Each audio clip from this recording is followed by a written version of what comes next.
जलस्रोतको धनी देश भारतबाट विद्युत खरिद गर्न सुरु भएको छ। जेठ महिनादेखि मात्र हामीले विद्युत बेच्न सक्छौं। सबै नदीहरू भारतले कब्जा गरिसकेको छ। हाम्रो विकासको पूर्वाधार के हो? दर्शक महानुभावहरू नमस्कार। जनधारणा खबरको युट्युब च्यानलमा यहाँहरूलाई स्वागत गर्न चाहन्छु। म निमकान्त पाण्डे। आज 2079 पुस 5 गते प्रधानमन्त्री को बन्ने यो कसरत सुरु भइरहेको छ। तर नेपाललाई विद्युत कसरी उपलब्ध गराउने, कसरी नेपालको आवश्यकता पूरा गर्ने त्यसतर्फ कसैको ध्यान छैन। कुनै योजना छैन। देशभित्र लगानी बोर्ड छ, राष्ट्रिय योजना आयोग छ। यिनीहरूले के हेरेर बसिराखेका छन्? सरकारले भारतबाट विद्युत खरिद गर्न सुरु गरेको छ। विद्युत प्राधिकरणले भनौं, भारतबाट विद्युत खरिद गरिरहँदा अझै पनि विद्युत प्राधिकरणले सगर्व भनिरहेको छ, हामीले भारतलाई विद्युत बेचेर यति अर्ब मुनाफा गर्यौं। यो दुर्भाग्यपूर्ण परिणामबाट नेपाली जनताले मुक्ति कहिले पाउने? कहिलेदेखि नेपाली जनताले आफ्नै देशभित्र उत्पादित विद्युत शक्तिबाट हामीलाई अब पुग्यो, हामी भारत निर्भर छैनौं भन्न पाउने दिन कहिले आउने? जलस्रोतको धनी देश नेपाल, यो नेपालका विकासका पूर्वाधार भनेकै जल सम्पदा हो। तर महत्त्वपूर्ण जल सम्पदाहरू भारतको जिम्मामा लगाइसकिएको छ। कोशी, गण्डकी, कर्णाली, महाकाली, अरुण तेस्रो, अरुण चौथो, पश्चिम सेती, यी सबै महत्त्वपूर्ण नदी लगायत केही अन्य सहायक नदीहरू पनि भारतको जिम्मा लगाइसकिएको छ। यी नदीहरूबाट उत्पादित विद्युत भारतले नेपाललाई बेच्नेछ। अझ अमेरिकासँग गरिएको एमसीसी सम्झौता मार्फतबाट निर्माण हुने विद्युत उत्पादन कम्पनीहरू नेपाल सरकारले भारतको सहमति लिएर मात्र उत्पादन गर्न पाउने अथवा परियोजना निर्माण गर्न पाउने भन्ने एमसीसी सम्झौतामा लेखिएको छ। एमसीसी मार्फतबाट उत्पादन गर्ने विद्युत शक्ति भारतको गोरखपुरमा भण्डारण गरिने भनेर लेखिएको छ। यसले नेपालले जल सम्पदाको स्वामित्व सबै गुमाउने मात्र होइन, जल सम्पदा नै नेपालको विकासको पूर्वाधार हो भन्ने आधारलाई पनि समाप्त गर्दैछ र भारतबाट विद्युत खरिद गर्न पर्ने, विद्युतमा भारत निर्भर हुनुपर्ने अवस्थातर्फ सरकारले लाँदैछ। यहाँका राजनीतिक दलका नेताहरूले कसैले पनि यो दुर्भाग्यपूर्ण परिणामको लेखाजोखा गरिरहेका छैनन्। यसको आपत्ति पनि जनाइरहेका छैनन्। प्रधानमन्त्री को बन्ने भन्ने कसरत भइरहेको छ। शेरबहादुर देउवा, प्रचण्ड वा केपी ओली? केपी ओलीले आफूलाई आफ्नो महत्त्वाकांक्षाबाट अलिकति टाढा राखिसकेको अवस्था देखिन्छ। नेपाली काङ्ग्रेसले माओवादी केन्द्रलाई प्रधानमन्त्रीको पद दिने लक्षण देखाएको छैन। उले पहिलो पटक अथवा यसपटक निर्वाचन भइसकेपछि निर्माण हुन गइरहेको सरकारको नेतृत्व नेपाली काङ्ग्रेसले नै गर्ने भन्ने नेपाली काङ्ग्रेसको अडान छ। राष्ट्रपति कसले लिने? राष्ट्रपति पनि नेपाली काङ्ग्रेसले नै लिने भनेर अडान लिइरहेको छ। त्यसकारण नेपाली काङ्ग्रेस र माओवादी केन्द्रबीच कुरा मिलिरहेको छैन। कुरा नमिलिरहँदा नेपाली काङ्ग्रेसले दुवै सिट गुमाउनु पर्ने अवस्था पनि सृजना भइरहेको छ। माओवादी केन्द्रले नेकपा एमालेसँग पनि सरकार निर्माणको निम्ति संवाद चलाइरहेको छ। नेपाली काङ्ग्रेससँग भन्दा नेकपा एमालेसँग सत्ता समीकरण गर्नुपर्छ भन्ने दबाब प्रचण्ड समक्ष परिरहेको छ। वाम गठबन्धनको सरकार बनाउने, नेकपा एमालेलाई राष्ट्रपति दिने, नेकपा माओवादी केन्द्रले प्रधानमन्त्री लिने र अन्य दलहरूलाई पनि सरकारमा सहभागी बनाएर नेपाली काङ्ग्रेसलाई प्रमुख प्रतिपक्षमा राख्ने योजनाका साथ पनि संवाद अगाडि बढिरहेको छ। यसरी जाँदा सबैभन्दा राम्रो हुने दृष्टिकोण पनि देखा परिरहेको छ। नेपालमा बहुसंख्यक जनता वाम मतदाता छन् भन्ने कुरा स्पष्ट छ।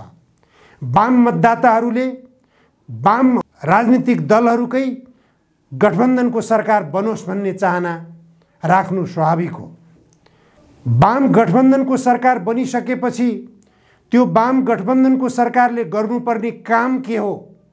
यदि नेपाली कांग्रेसकै जस्तो काम गर्ने हो, भ्रष्टाचारलाई नै प्राथमिकता दिने हो, गन्तव्य समाजवादको बाटो तय नगर्ने हो भने निश्चित रूपमा कांग्रेसको नेतृत्वमा सरकार बन्नु र वाम गठबन्धनको सरकार बन्नुमा केही फरक छैन।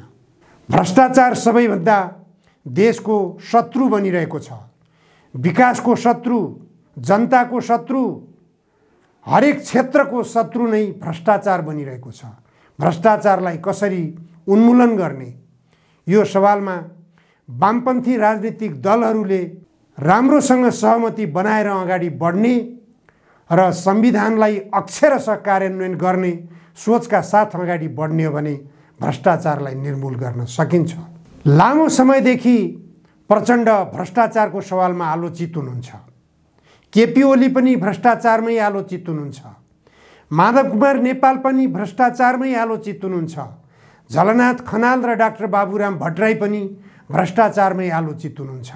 अझ भएन भनेर यी सबै नेताहरू राष्ट्रिय स्वाधीनताको सवालमा उदासीन, विदेशी शक्तिका सामु लम्पसार पर्ने राजनीतिक दलका नेताहरूका रूपमा चर्चित भइरहनु भएको छ। यो चर्चाबाट कसरी मुक्त हुने, यो चर्चाबाट कसरी बाहिर निस्किने? जनताले कम्युनिस्ट पार्टीका नेताहरू देशभक्त छन् भनेर चिन्न चाहन्छन्। जनताले कम्युनिस्ट पार्टीका नेताहरू भ्रष्टाचार विरोधी छन् भनेर चिन्न चाहन्छन्। जनताले कम्युनिस्ट पार्टीका नेताहरू समाजवादी सोचका छन् भन्ने जान्न चाहन्छन्, बुझ्न चाहन्छन् र त्यो महसुस गर्न चाहन्छन्। के कम्युनिस्ट पार्टीका नेताहरूलाई यो जानकारी छैन? तपाईहरूलाई जनताले किन मत दिए? के आधारमा दिए? के तपाईहरूलाई कम्युनिस्टहरूको सरकार बनाउनुस् भनेर जनताले मतदान गरेका होइनन्? के तपाईहरूलाई कांग्रेसकै पुच्छर बनेर, कांग्रेससँग लम्पसार भएर कांग्रेसकै नेतृत्वमा सरकार निर्माण गर्ने भनेर जनताले मतदान गरेका हुन्? अवश्य होइनन्।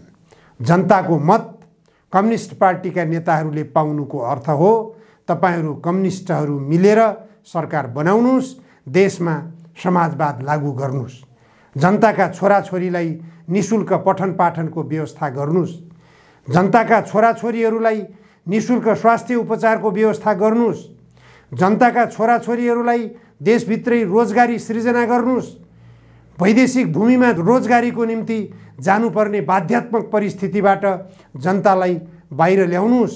तपाईहरूले जबसम्म नेपाली जनताका छोराछोरीहरूलाई देशभित्र रोजगारी सृजना गर्नतिर जानुहुन्न तबसम्म जनताले तपाईहरूलाई माफी गर्ने छैनन्। जनताको आवश्यकता के हो भन्ने कुरालाई तपाईहरूले आत्मसात गरेर यदि अगाडि बढ्ने हो भने निश्चित रूपमा जनताले कम्युनिस्ट बाहेक अरू कसैलाई रुचाउने, अरू कसैलाई रोज्ने भन्ने प्रश्नै आउँदैन।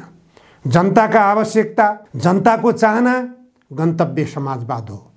देशमा समाजवादको चाहना जनतालाई छ। त्यो कस्तो हुन्छ समाजवादको शासन व्यवस्था?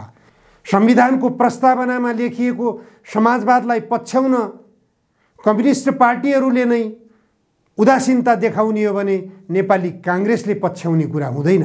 त्यसकारण नेपालका कम्युनिस्ट पार्टीहरूको यदि संयुक्त सरकार बन्न सक्दछ भने कम्युनिस्ट पार्टीको सरकार बनाउन किन उदासीन हुने, किन पहल नगर्ने, किन एमाले र माओवादी केन्द्रले, एमाले र एकीकृत समाजवादीले पानी बाराबार गर्ने?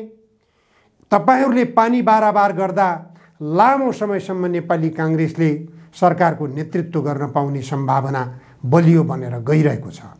यसपटक पनि नेपाली कांग्रेसको नेतृत्वको सरकार बन्यो भने लामो समयसम्म नेपाली कांग्रेसले बहुमत प्राप्त गर्ने र कम्युनिस्ट पार्टीहरू सदैव नेपाली कांग्रेसको पिछलग्गु हुने र नेपाली कांग्रेसको अरन खटनमा बस्नुपर्ने बाध्यात्मक परिस्थिति सृजना हुनेछ। त्यसकारण अहिलेको अवस्थामा कम्युनिस्ट पार्टीहरूको एजेन्डाको रूपमा रहेको गन्तव्य समाजवादलाई पछ्याउन चाहने र कम्युनिस्ट पार्टीहरूले नै एजेन्डाको रूपमा अहिले नेकपा माओवादी केन्द्रका अध्यक्ष पुष्पकमल दाहाल प्रचण्डले पनि मुख खोलेर मुक्त कण्ठले बोल्नु भएको छ। मैले 2047 सालदेखि यताका पदीय जिम्मेवारीमा रहेका राजनीतिक व्यक्तिहरू र निजामती क्षेत्रका कर्मचारीहरू सबैको सम्पत्ति छानबिन गर्ने र अकुत सम्पत्ति देखियो र आयस्रोत देखिएन भने त्यस्ता सम्पत्तिहरूलाई राष्ट्रियकरण गर्ने योजना बनाएको छु। मलाई यसपटक सरकारको नेतृत्व गर्ने अवसर दिनुस् भनेर मागिरहनु भएको छ। खुला रूपमा उहाँले यो आह्वान गरिरहनु भएको छ। प्रचण्डको यो आह्वान र नयाँ उदाएको राष्ट्रिय स्वतन्त्र पार्टी रवि लामिछाने नेतृत्वको राष्ट्रिय स्वतन्त्र पार्टीको आह्वान र उसको योजनाले मेल खान्छ कि खाँदैन? रवि लामिछानेको उदय कसरी भयो? यही भ्रष्टाचारको विरुद्धमा आवाज घन्काएर यो पार्टीको उदय भएको हो। रोजगारीका निम्ति विदेशमा भौतारिएका युवाहरूको समस्यालाई सम्बोधन गरेर रवि लामिछानेको पार्टीको उदय भएको हो। राष्ट्रिय स्वाधीनताको सवालमा ग्रेटर नेपालको ब्यानरलाई सजाएर आफ्नो टेलिभिजनको कार्यकक्षमा रवि लामिछानेले जब देखाए, त्यसले रवि लामिछाने देशभक्त हुन्, यी राष्ट्रिय स्वाधीनताको निम्ति केही गर्न तत्पर छन् भन्ने सन्देश पनि दियो। यस आधारमा पनि रवि लामिछानेको राष्ट्रिय स्वतन्त्र पार्टी विजयी भएको हो। जनताले रवि लामिछानेको पार्टीलाई रोज्नुको कारण के हो?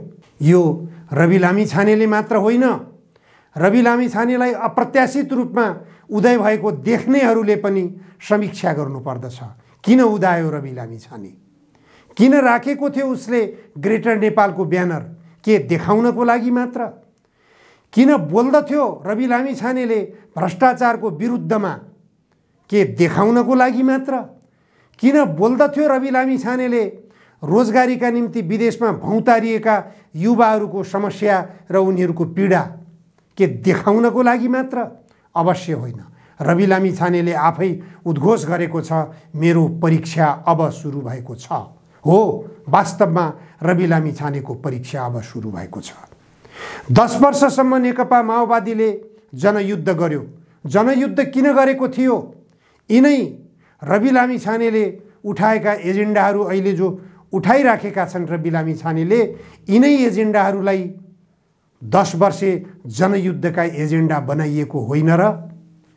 40 बुँदे मागपत्रमा के लेखिएको छ? कमरेड प्रचण्डले एकपटक राम्रोसँग फेरि अध्ययन गर्नुहोस्।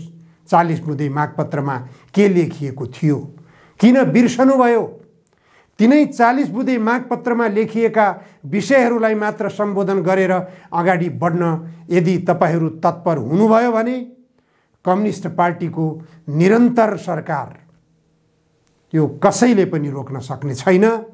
रवि लामिछाने राष्ट्रिय स्वतन्त्र पार्टीको आवरणमा आएको भए पनि कम्युनिस्ट पार्टीका नेताहरूका एजेन्डाभन्दा फरक एजेन्डा रवि लामिछानेको पार्टीका पनि देखिँदैनन्। किनभने उनले आफूलाई पत्रकारको आवरणमा जसरी प्रस्तुत गर्दथे, एउटा कम्युनिस्ट पार्टीको नेताले प्रस्तुत गर्ने शैलीभन्दा उनको कुनै मानेमा पनि फरक शैली थिएन।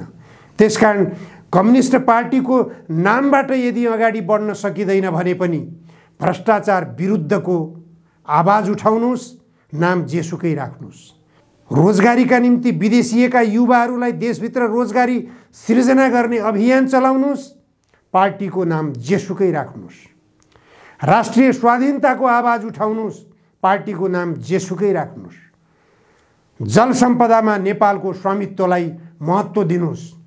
विद्युत उत्पादन नेपालले आफै गर्न पाउनुपर्छ। नेपालको जल सम्पदाबाट असंख्य उद्योगहरू हामी स्थापना गर्न सक्छौँ। ती उद्योगहरू स्थापना गर्ने अभियान चलाउँ। उत्पादन देशलाई आवश्यक पर्ने उपभोग्य वस्तुहरू देशभित्रै उत्पादन गर्ने प्रयास गरौँ। कम्युनिस्ट पार्टीको नाम आवश्यक पर्दैन। नेपालको जल सम्पदा नेपालले नै प्रयोग गर्ने प्रयास गरौँ। त्यसको निम्ति कम्युनिस्ट पार्टीकै नाम लेखिरहनु पर्दैन।